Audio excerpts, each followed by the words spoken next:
Hello guys, welcome back to the channel. Today I'll guide you on how you can change privacy setting of album on Facebook Mobile.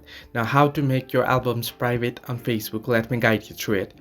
First, what you want to do is head over to your album by opening the Facebook app. To do so, open up the Facebook app and here head into your profile by tapping on the profile icon on the top left corner that you can see just below the home icon, and here scroll down until you find the photos option. You can see right here just beside the avatars option. Tap on photos, and if you head over to your albums, here you'll be able to find all your albums. You can see on the screen my videos albums, my Messi album, my profile picture album, and cover photos album.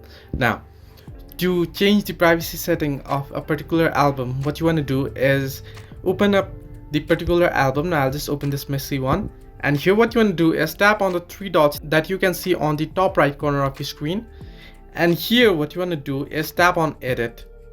Once on edit, you can see the option public.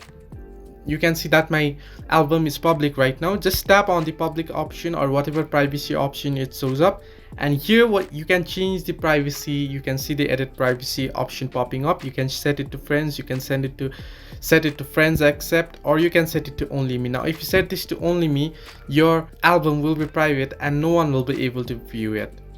So this way you can change the privacy setting of albums on Facebook. Hope this helped you. Do like and subscribe, and do not forget to leave a comment down below if you have any further issues.